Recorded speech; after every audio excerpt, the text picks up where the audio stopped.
Hey everybody, welcome back. It is we're Tuesday night, but we're going into Wednesday. But we are back, Hawkeye Watch Party and After Show for episode 3. We got the same gang we always have every week is here. Let's go with Malik first. Introduce yourself. Hello, I'm Malik. And usual, I'm on all the watch parties so far. I'm excited. Hopefully, we have a better episode than episode 1 and 2. Even talking to family throughout the Thanksgiving weekend, they had mixed emotions about it. They understand that it starts off slow, but I think everybody agrees it's either you wait until all of the episodes are finished or you just kind of have this gut-wrenching feeling the first 2-3 episodes before it gets good. And then once it gets great, it's over. So that's where I'm at right now. There you go. And now this guy over here. Once again, it is me, the J to the E to the double F ray, and welcome to MUSE TV's watch party for Hawkeye episode 3. Thank you for coming to our watch party. Thank you for letting me in on your computer screen and brightening up. Excuse me. Bless you. Brightening up. Down. Brightening up your night. We are gonna deliver the goods. We're gonna watch Hawkeye together and have fun, and we're gonna have a great night.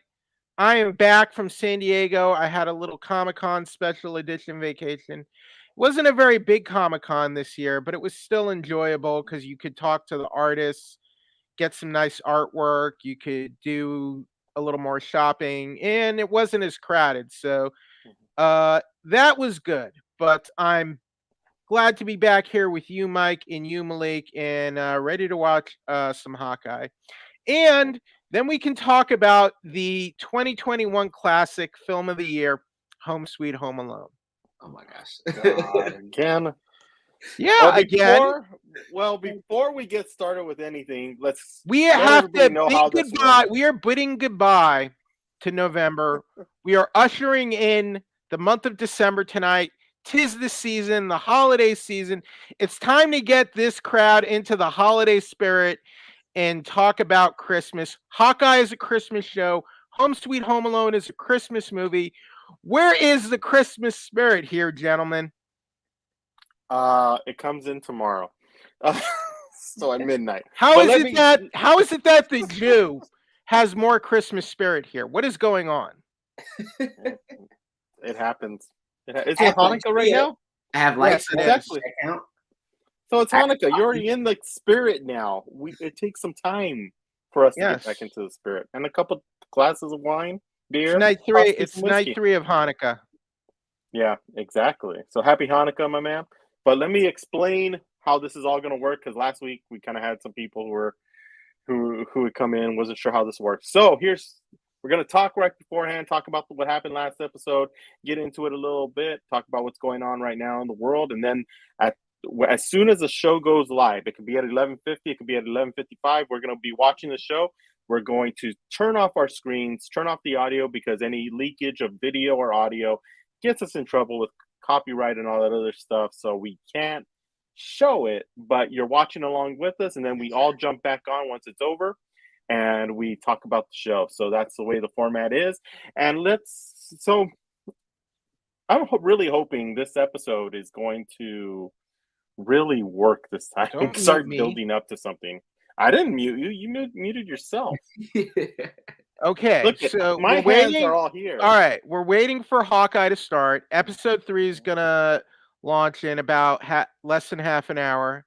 We're gonna watch the episode. We're gonna be watching it together, but we're not gonna have the video up. And then once the episode is over, we'll be back on the stream to chat about what we just saw. So thank you to those people in the chat. And yeah. So what do you guys think is going to happen this episode? We're already hearing a lot of leaks. I don't know if you looked through the interwebs, but we're already getting like a bunch of possibly. I don't know if you heard this one of Kingpin. Boo. Which makes no sense to me yet. I don't know why you would bring Kingpin in.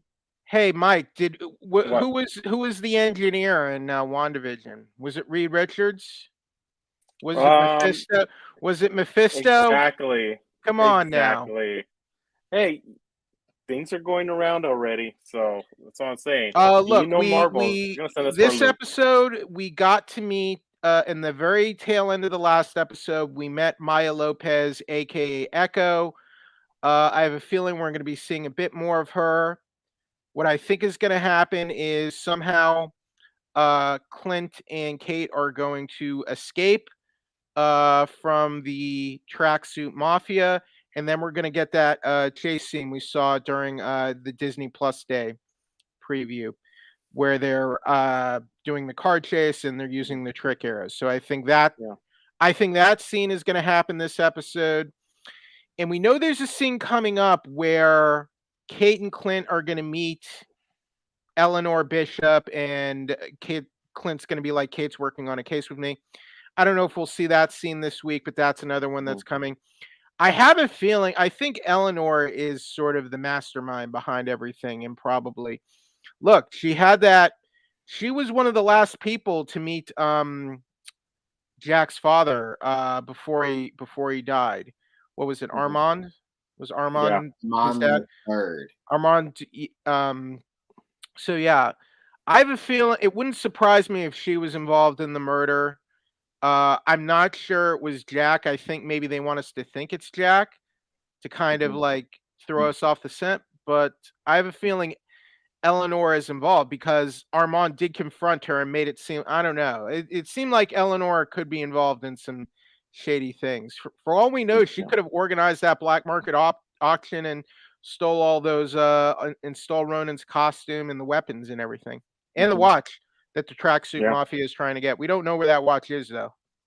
Yeah, and here's the thing: like, if I'm hoping they do show the car chase scene today, because that was an amazingly shot car chase scene. I'm hoping we only got a taste of it, because what we saw on Disney Plus Day, that was friggin' amazing. Okay, here's my thing about the Kingpin. I could not accept Kingpin working with the tracksuit mafia because Wilson Fisk employing or paying goons like that, he would not tolerate goons like that. I'm sorry. He would not. They would have been dead. They would have been dead already. So there you go. Hey, Mr. Fisk, bro, what's going on, bro? Come on, bro. We're going to help you out, bro. We're going to steal the Avenger weapon, bro. We're going to steal Iron Man's watch, bro. Don't worry about it, bro. Oh, please. He would smash their brains over his desk for calling him bro. Come on. Yeah, exactly. And Malik, I mean, you got some good feedback from your family about the episode, because that's good feedback, because I don't know if they're into the Marvel series or they've been watching all the time.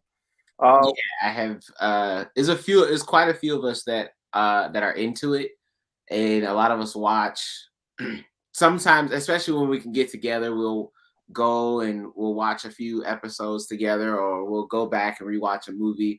So, because I've been trying to really get one of my uncles into finishing Loki. He was like, I watched the first 2 episodes, I just couldn't get into it.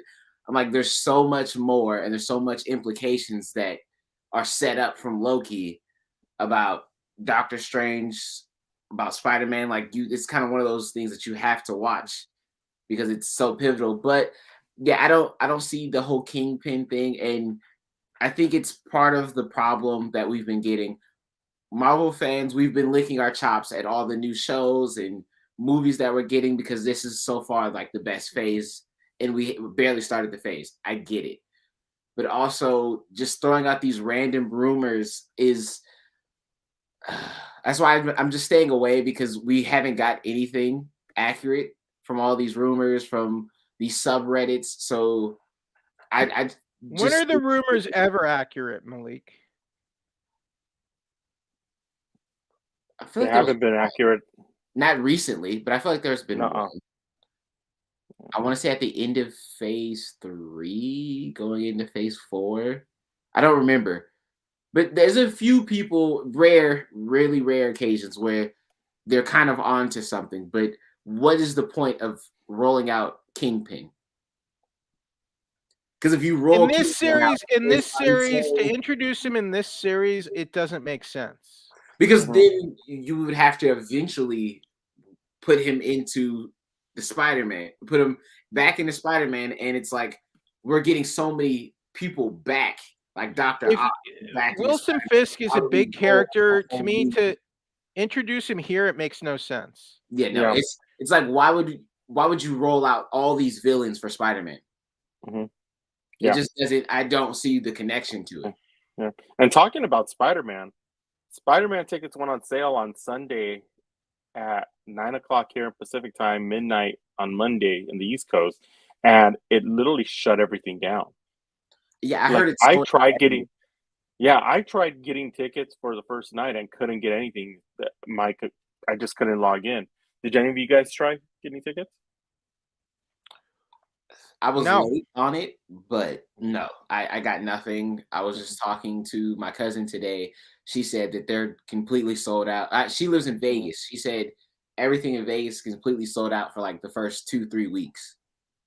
It's like extremely hard to get in now. Yeah. Well, that's good news. That's good news for movie theaters, but I'll just wait until I get a Sony invite. Yeah. Well, lucky you, because we don't get a Sony invite. But they do have. If you live in the Southern California area, it's because you should ask Sony, Mike. Dude, how many times do I gotta ask and beg and freaking get on my knees and freaking like say, please let us more. Look at you our have numbers. To do it more. That's the key. Look at our more. Like, look at our video views. Come on. But if you live here in Southern California, I did notice because I'm an AMC Stubs A-list member, they do have seats available on Sunday in certain places. So some places are already sold out. Others still have seats for Sunday. So take a look. Try and pick them up as soon as you can and see what you could do. Definitely, when we go off the air and we go into the show, definitely go in and try and look for tickets. But I think that's good news if tickets are selling out. I hope that means the movie's going to have a big opening and it'll do well. Yeah. You know, the movie theaters really need some big wins right now, and I hope that's going to be good news for everyone. Yeah. I did hear people were selling tickets on eBay for insane prices. So seriously? Yeah, I heard that. Whatever you're doing, guys, don't buy Spider-Man movie tickets on eBay. I know it's tough, but do what you got to do and wait. Wait to buy tickets, support your movie theaters. Don't pay scalpers for movie theater tickets. All right, it's not a good idea. And if you do that, the scalpers win, and that's not what we want. Especially not for $30, $40 above actual market value. I mean, it's already bad enough that movie tickets, especially if you're going to a decent movie theater, is roughly around $20 a person, and now you're gonna pay $60 to get into a movie. I don't know. To me, it just sounds insane. Like, all right, so someone's actually taking an auction bid on Spider-Man No Way Home opening night in Burbank, starting at $250. Like, oh my gosh, damn, zero bids, but that's how much someone is hoping to. That's the bottom price someone is hoping to get for a Spider-Man opening night ticket in Burbank. So that's ridiculous. I'm sorry. Yeah. Now this one, AMC Lincoln Square in Manhattan has let's see, 27 bids up to $112. Like, come on, folks. It's a movie ticket. Yeah. I'm not like, for $112, I want to be seated next to Tom Holland. Okay, that's what I want. If I'm paying $100, you want a lap dance from Zendaya. No, I'm a classy guy. I want to see it with Tom Holland, and I want to be sitting next to Tom Holland. Okay, I don't want to. Don't put any of that. Don't put any of that lascivious behavior on me, Mike. Okay, I am not getting me too'd. So run that evil somewhere else. Wait, is that still a thing? Yeah. Yes, it is. I thought Rose McGowan blew that up. I don't know. Look, I'm not. No. We're gonna all have a fun, classy evening. if I'm paying that much money. And no Well, one's doing any of that. to So talk no. about Disney movies, I know Encanto did pretty good in the box office over Thanksgiving weekend, being Disney's first Latin musical. So that's pretty cool. Yeah. I haven't seen it. How is that the wait? What about haven't wait? seen it. Whoa! How is that the first Latin musical? That's what it says online. That's what I don't know. I thought Yeah. that Because they don't count Coco. They don't count Coco because it's Mexican. How does Coco not count? How does Coco not count? That's what I said. I mean, That's what I go through all my life. Even though take it up with the Associated Press writers, the LA Times writers. Mm-hmm. I was doing production on my school's TV show, and that was one of the articles we came across that we put in our thing. And everywhere I was reading the articles, they said it was Disney's first Latin musical, and I was like, I don't understand how Coco doesn't count. I think Encanto was good. Is Colombian? I don't know. I don't know. Encanto was good. I just think the first half is very rough, and honestly, I didn't find Lin-Manuel Miranda's songs all that very good or memorable. Mm-hmm. As a musical, I think it's somewhat lacking, but it's a decent movie, and it did open number one. Excuse me. Mm-hmm. It did open number one, and it made $40 million for the holiday weekend. Ghostbusters Afterlife is still doing fairly well. House of Gucci opened number 3. I still didn't see House of Gucci. Resident Evil bombed. I have. They gave me House of Gucci to see, and I haven't seen it yet. Resident Evil. Oh my god! I was just about to ask you if it was good, but you said you haven't seen it. Yeah, I haven't seen it yet. I got some good screeners over the weekend that I didn't get a chance to watch because I was doing other things. So you're getting stuff, Michael. Why are you saying you're not getting anything? Well, I'm getting for your consideration screeners. I'm not getting.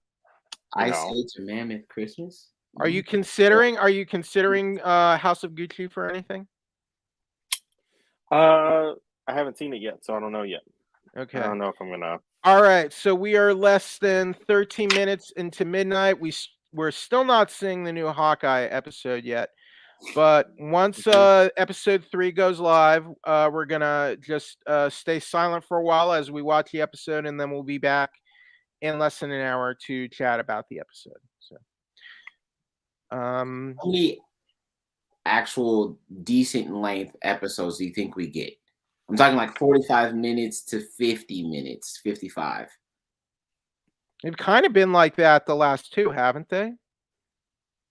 Yeah, the last 2 were about 40 minutes, 45 minutes. So I'm thinking we're gonna get the same the whole series. Well, let me check.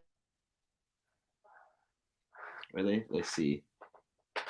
49 minutes and 51 minutes. Okay, so I was wrong. Yeah, they've been pretty lengthy. Yeah. I didn't notice it. It was just kind of entrenched in it, but we'll see. Yep. So I think the only one that was slightly shorter on actual episode length would be WandaVision, because most episodes in WandaVision were averaging about 39. Yeah, the first couple episodes were rather short until they got to the finale, because they were kind of, they were kind of messing around with that sitcom format. And then WandaVision was longer. WandaVision had more, like these shows are Falcon and Winter Soldier and Hawkeye, I think, are 6 episodes apiece, and WandaVision was 9. So they kind of played around with that format a little bit. And Loki was 6. So Loki, Falcon and Winter Soldier, and Hawkeye are more like that traditional, like 1-hour drama, like 44 minutes ish. And then Wanda was slightly different. And we got a question coming in. Do all of you live in the same country? We actually live in pretty much the same area in Southern California. Yeah. Then what? Yeah. Oh, Book of Boba Fett is 7 episodes. That surprised me. I thought it was only going to be 6. What do you think about that? Oh, I thought it was going to be 6 as well. I didn't know it was going to be 7.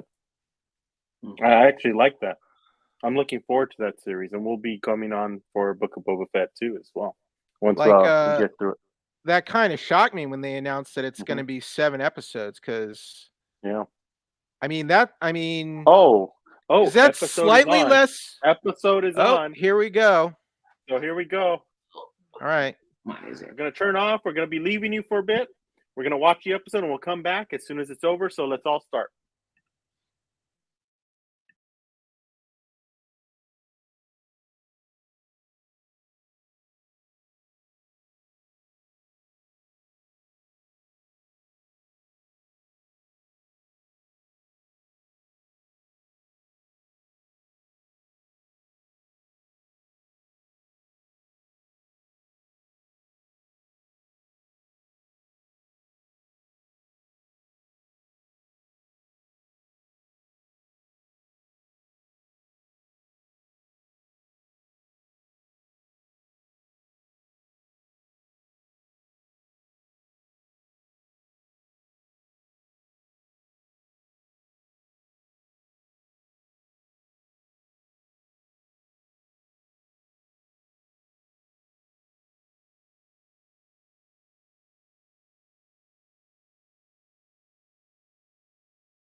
All right.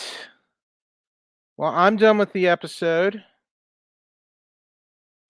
Uh-oh. Mike, are you with us, Mike? Yes, I'm here. Okay. Just connecting my iPods. No, Siddharth Vidwan's Book of Boba Fett is the 7-episode series. So we are back. We have finished watching episode 3 of Hawkeye. We are just waiting for Malik to join us. So that was episode number 3, Echoes, which gave us some backstory on Alak Cox, who plays Maya Lopez, aka Echo. So how do you like Echo, Mike?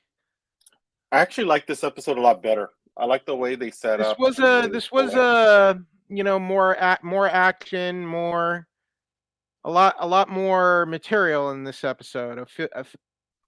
A lot more got done this week, at least. Yeah, exactly, and it told a little bit better. Got into some little better action scenes. I think the story was better and was put together well. Who was Uncle? Who's Uncle? Who's the I don't uncle? know. Is that Vincent D'Onofrio? Is that Kingpin? I don't think so, but it could be. Well, I'm sure that's gonna spark a lot of discussion. But yeah, exactly. Did it look like Ronan murdered her father? Yeah, that's obvious. Because that's not what happened in the comics. But I wonder. It seemed pretty conclusive that Ronan killed her father here. Ronan, aka Clint. And it looked like her father was the old leader of the Tracksuit Mafia crew that Maya took over. Yeah, I mean, it could be somebody else, but it looks like the action was good, but some of the CG was a little dodgy this episode, you know? Yeah. Well, there's one thing that did catch my eye. Okay. When they're going over the bridge and they're about to swing, you could tell it was a stuntman. Some of the cuts, some of the edits on the car chase looked a little iffy to me. Because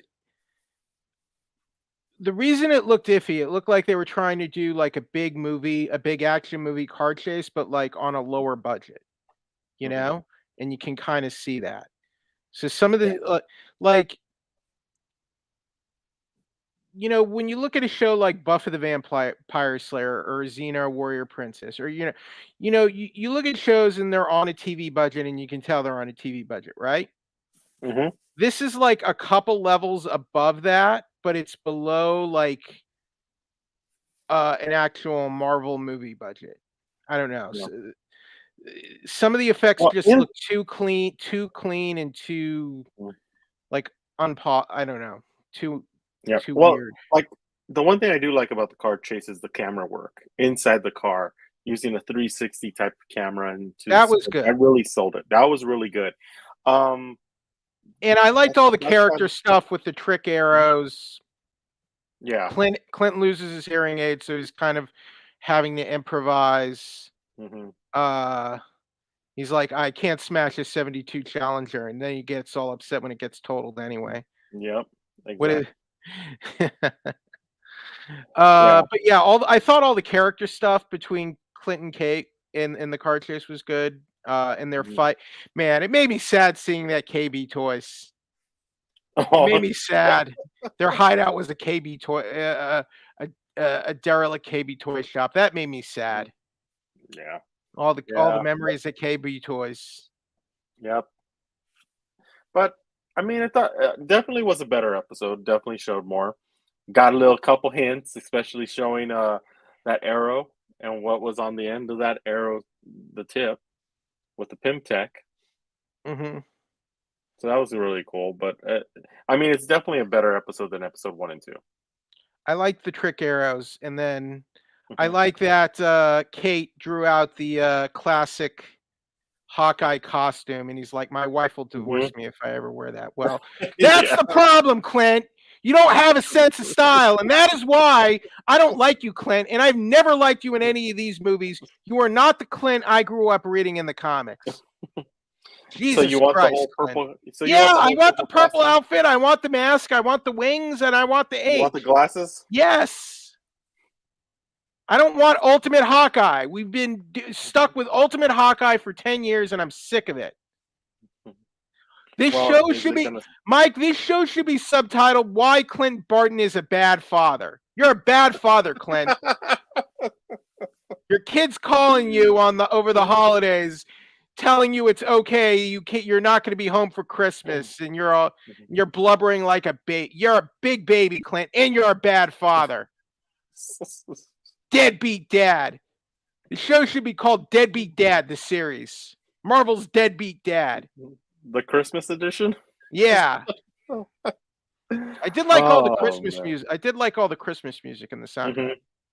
Yeah, the soundtrack's good. I mean, that's why I say like everything all around was a better episode. But There's some visual effects issues, but story-wise, it was a lot better. do you like what Maya Lopez Echo brings to the MCU? I want to see more. Having Let me. having a Native American a Hispanic character? Yeah, it does. I do like that. I do like that story and the backstory and bringing that in. I've noticed already, just in the last few shows, that there's more diversity coming, especially with what's coming up in the future. She's a great So, character though, and I mhm, think if they can get her to where, to some of those better stories of her in the comics, she could become like a really big character in the MCU. One thing I noticed though, they gave her a prosthetic leg because mhm, Maya Lopez has a prosthetic leg in real life. So that one mhm, thing they took away is that Maya Lopez's she has this like photographic reflex ability. mhm, Like her photographic reflexes are so strong that she's able to speak perfectly. Like mhm, she's not a deaf mute, and like she knows ASL, but she doesn't need it. Like mhm. she can mimic English perfectly and speak it perfectly despite her deafness. But yeah, go ahead, Malik. Oh, I can continue. I just finished. well, Oh, so we want to see what your thoughts. I was saying like Maya Lopez, played by Alakwa Cox, who's Echo in the comics. One Mhm. of her ability, like she's able to speak English perfectly because she's like a prodigy and she has a photographic reflex where even though she's deaf, she's still able to speak English perfectly without issue. Okay. Mm. So my initial reaction, I enjoyed the episode. I thought this episode was better. And seeing Jack at the end made perfect sense. I didn't know how great the car scene was. I heard you guys talking about it. I didn't know how amazing it was. The That editing was was good. beautifully Some of the shot. cinematography was good, but some of the CG looked off, didn't it? I That think was my thought. CG in the series so far looks a little off, but I did like the editing and I love the cinematography. Okay, your thoughts on getting the real introduction of Alakwa Cox as Maya Lopez, aka Echo. I'm liking it. I like her role. Uh, I think it's going pretty good. I was caught the tail end of you saying how how she's able to speak perfect English, which is pretty interesting because she relies so heavily on ASL, and then her when she thought that he relied on ASL, her anger just kind of raged, and I think that was a pretty interesting dynamic because I feel like I I don't feel like think she wants I don't think someone they're who doing that in the series though, because in the comics, her like photographic reflexes are so strong, she can speak she can speak as well as anyone else. That was one of her like sort of I guess special powers. I don't even know I don't even know she's if you would call it a superpower, but she just has amazing photographic reflexes. That's why she's called Echo. What did you like? What did you think about the Tracksuit Mafia having a KB Toys as their hideout? That made me kind of sad. I was like, it was like a knife. It was like a knife being twisted in my guts. Before we even get into that, Malik, do you remember KB Toys? Of course he does. I've heard about it. I don't like remember it. Yes, you do. Myself. Yes, you do, Malik. Stop lying. That's why I had to make sure. Toys R Us. Have you been to a Toys R Us? Toys R Us is what I remember. That's my childhood. Okay. At least I don't feel that old. Because I remember KB We're gonna have a whole generation of kids who won't know anything about Toys R Us, and that makes me sad. Toys R Us had not like a real animated series, but they had a series of commercials with the giraffe. Like I remember that. I remember the whole Hamburglar and everything in the series cartoon that they had with McDonald's. I remember those things. Those things I do remember. Okay. Yeah, I hate to have to go into what KB Toys. But I feel like, third episode, like we're halfway in now. I feel like the action did pick up a little bit here, and at least we learned something about Echo and why Echo, or I guess Maya, why she wants Ronan and why she's targeting Ronan at this point. Yeah. And I think it's only a matter of time, I think, before they figure out that Ronan is Clint, or was Clint. Yeah. Do you think we're looking at that in episode 4 or episode 5? I think episode 4 will probably be that scene where they meet with Eleanor and say, like, Kate's helping me out with the case. What do you think of Clint being a bad father, though, Malik? Clint being a bad father? Yeah. I think neglecting his family and neglecting his kids. It's just kind of one of those things that everybody's kind of come to grips with. He's like almost kind of like a broken household. When mom and dad gets a divorce, but dad still comes around for the holidays, and then mom's like, don't wait up for dad. That's how I feel like their family dynamic is, but it's the simple fact of mom and dad, they don't have a divorce, and it's just dad's line of work just sucks. He doesn't really get time off or get to just leave and drop whatever he's doing to go be a family person. So it really sucks. But I mean, it's kind of what you signed up for. I really loved his, because he has small tidbits of lines that I just kind of find hilarious. And as he was looking around her mom's house, he was kind of like, I'm in the wrong line of work. It's just little things like that that kind of give you like an insight into Clint. But you agree he's a bad father, right? He's trying. He's at least trying. How is he trying? He's not going home for movie night. Okay, wait. His little boy is calling him and wants his dad for movie night. He's like, oh, I can't be there. I'm sorry, buddy. We're talking about bad parenting. They left Kevin and they were on a plane. How do you leave on their way to the airport and left Kevin, and nobody decided to turn around and go get Kevin? They decided Home Alone? To plane. And yep. I mean, that's your whole thing is Home Alone. Let's watch the new Home Alone. So if we're gonna talk about bad parenting, let's start with somebody. Look, we're talking about Hawkeye here. This is the Hawkeye watch party, not the Home Alone watch party. Now we switched it up. See? You see? Second of all, I mean, yeah, that was bad parenting to leave Kevin there home alone. I think that's the point. Kevin had to learn to kind of, lay off his parents a little bit, and his parents had to learn to respect and be a little more aware of Kevin's needs as a child more. So to me, there's a give and take there. So yes, it's a learning it's a character arc, Malik. Come on. It's good storytelling. I don't think at the end of this, Clint is going to be a better father, though. I think he'll make it home for Christmas. Like on Christmas Day, he'll be walking in through the door. Dad's home. Who cares about on Christmas? He should be there right now for the Christmas marathon. But with Linda Cardellini. He's ignoring the needs of Linda Cardellini. How can you ignore Linda Cardellini? She was Velma in Scooby-Doo. If he leaves, Kate is good as dead. And you can pick one. Tracksuit Mafia kills her, Echo kills her, Jack kills her. Just put her in a panic room or whatever. Like, come on.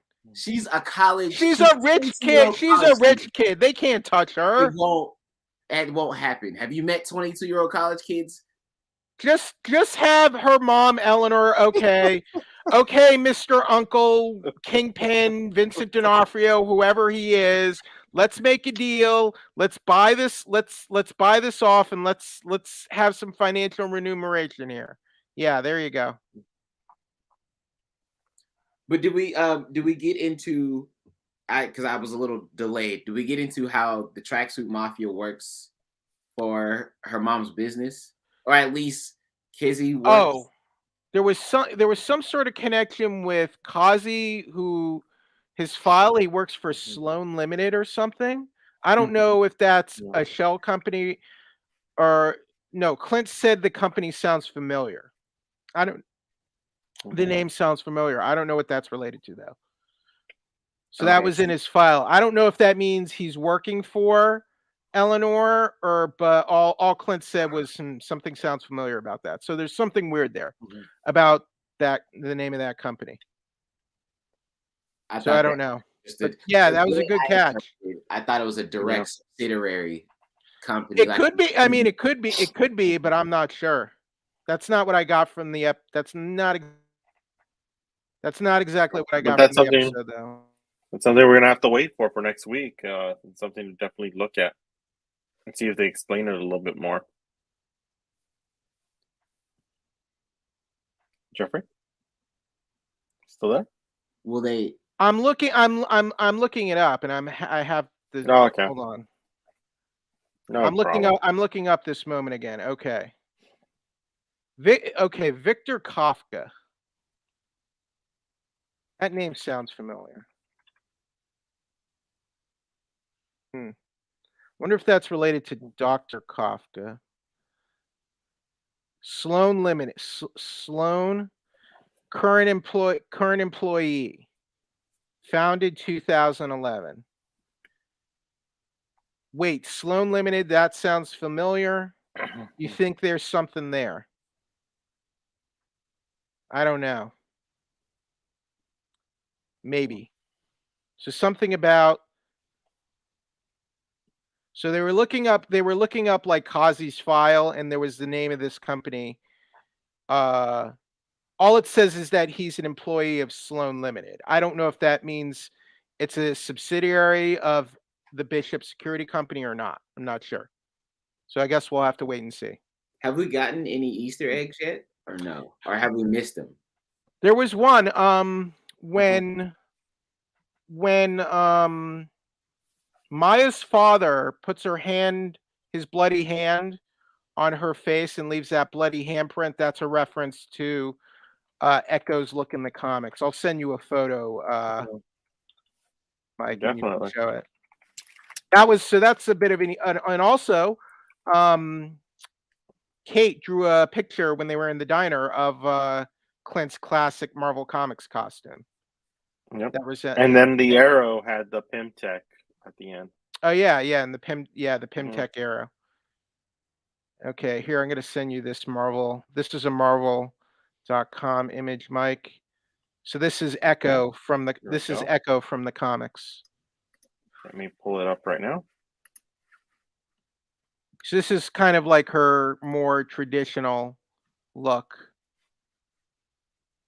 She debuted in Daredevil. You see, the trick in Daredevil was she was manipulated into believing Daredevil murdered her father when he didn't. So they kind of switched Daredevil. Basically, they've switched Daredevil for Ronin, and it looks like Ronin actually did kill him. So you see, there you go. So that kind of that she's often has that handprint motif on her face as Echo. So that that was kind of we kind of saw that when her father died, if you recall. So that's kind of an Easter egg, and then the Hawkeye, um, the Hawkeye costume, and the Pimtech arrow. I don't know. Did anyone notice anything else, Mike? That's all I noticed were those three things. Of course, all the different trick arrows. Mm-hmm. I don't know if have we ever seen like the slime arrow or the putty arrow? No. No, I don't think so. Let's see. I'm trying to find like a thing of all of his different arrows. How do they not know that it's Clint already? I mean, he's giving away big clues. I mean, I mean, if he's trying to hide the fact that he's Ronin, he hasn't done a very good job. Okay, here we go. Yeah. Trick arrows. So the suction tip arrow that he used in this episode, that's in the comics. The putty arrow is in the comics. The cable arrow, the rocket arrow. So, the acid arrow. So we saw the acid arrow this week. Mhm. So just about every trick arrow we saw this week has some sort of basis in the comics and is called the exact same thing. Yeah. So this is Got a from I little don't comment. No, it's actually 6 episodes. 7 episodes is for the Book of Boba Fett. right. That one's gonna be 7. Yeah, that's what we were talking about just before the episode started. So that's a little less than a typical season of Mandalorian, but it's been longer than the Marvel miniseries. Yeah. So that's cool. Exactly. But I'm very excited about Book of Boba Fett mhm, and The I Witcher agree. season 2. I agree. We should I'm do a excited watch party about for all The of it. Witcher season 2. What do you think about that, Malik? I haven't watched what the heck. I haven't watched the first. Yeah. Yeah, that's why we Jesus brought Christ, those yeah. comments. Okay, I haven't watched the first Witcher season. You're killing me here, Malik. I know. I looked at it. I thought it was interesting, but I just haven't got around to it. Malik, you're wounding me worse than seeing that empty derelict KB toys for the Tracksuit Mafia hideout. You're stabbing me in the gut and you're twisting the knife, man. You're hurting me. You're wounding me. And I'm crying on the inside.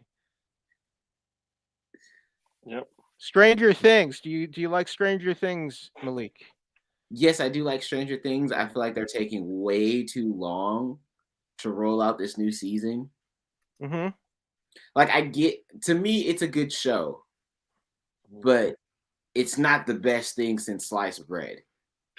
Why do we have to wait almost 3 years for a new season? Oh, Yeah, well, that's the reason why I kind of watched. well, it could That's the be whole reason why I'm scheduling. It could be scheduling, and plus, we've had this pandemic. Mhm. Okay, how would I rate this week's episode? Mhm. I gave this week's episode, I'll give it a 7.5 out of 10. Malik? I can agree. I'll give a Mhm. 7.5.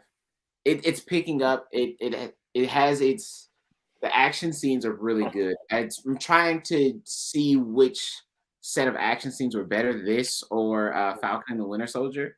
Right now, I would have to lean towards Falcon and the Winter Soldier. But I mean, you're kind of cheating when you bring in I can't think of the name of the actual group, the ladies from Wakanda. It's slipping. Oh, the Dora Milaje. Yeah, you bring in the Dora Milaje. I think they just automatically win on action scenes and fight scenes because they're just beyond head and shoulders beyond everybody else. But it is entertaining. Yeah, sure. I like it. Yeah. To me, I agree. It's a 7.5. This out of 10 for this episode. Definitely better than the last 2. So definitely go with 7.5. Let's take one more question and then we'll call it a night. So, which is the masterpiece series for you? When you say masterpiece, do you mean a Marvel? Like, do they mean a Marvel show, or are we talking overall or just overall? Marvel? Yeah, I don't know. Twin Peaks, I guess. Twin Yeah. Peaks, yeah. How about that? I don't Which know. one, the original or the remake? The whole Or thing. the The whole updated thing. one? Okay. We'll do the whole thing. Twin Peaks. Mm-hmm. Um, Malik? I love a lot of shows. It would have to be for me a tie between Breaking Bad and The Wire. Okay, good choices. Cool. Okay, so all TV show, not just Marvel. All Yeah. TV shows? Okay. I'm sticking with Twin Peaks. Yeah. Mike. I know, I've seen a lot. It's tough. It's really tough. I do like Westworld. Okay, I think that's a good choice. I do like Westworld. Yeah. I'm looking forward to when they're coming back, but Westworld is really good for me, and I've always been happy with it. I like that. Good choice. Yeah. But with that, since we're almost at 1:00 in the morning here in the West Coast, and we all have to do Let's something keep it going tomorrow. another hour. Let's go. Let the party I rage on. can't. I got interviews tomorrow. I got interviews tomorrow, so Okay. there we go. We got work to do. But hey, let me put up make sure everybody gets your name on display. Tell everybody how they could find you first with Malik. I got it this time. Yes. You can find me on social media at Malik on Ops. And you can also find me on LinkedIn, Facebook at just Malik Patterson. Follow me, interact. I interact with anyone, everyone. There's been a lot of trade rumors in sports as well, especially with baseball. I know Jeffrey might be sad if he loses Carlos Correa. I think we are the Yankees. But yeah, I love talking about Marvel sports. You can follow me. We can have a conversation about anything. And I think I can pass it to Jeffrey now. Okay, once again, I am the J to the E to the double F free, Jeffrey Harris. You can check me out at 411mania.com. You can check out my early reviews of Encanto, of Ghostbusters Afterlife, of Marvel's Hawkeye, of Eternals, and also check out my exclusive interviews with the cast of Ghostbusters, McKenna Grace, Celeste O'Connor, and Logan Kim, and also the co-writer, Gil Keenan, and also my podcast, the 411 Wrestling Interviews Podcast. It's on Apple Podcasts, Stitcher, Spotify, and Google Play. And you can find me here on MUSE TV. That's the best way to find me. Is here. I'm always here. We are getting ready next month. Well, yeah, we're December 1st now. Next month, we launch the MUSE TV network on Roku and Amazon Fire Stick. And we have some great interviews coming up over the next couple of weeks. We talked to a few of the cast, the stunt director, and also Menger Zane from Shang-Chi. So take a look at that and wait up for that. And we also got Isabel Gomez returning to MUSE next week as we talk about our new show, Head of the Class. So we'll see you next time, next week, next Tuesday at 11:30 p.m. here for the Hawkeye watch party and after show. See you next week.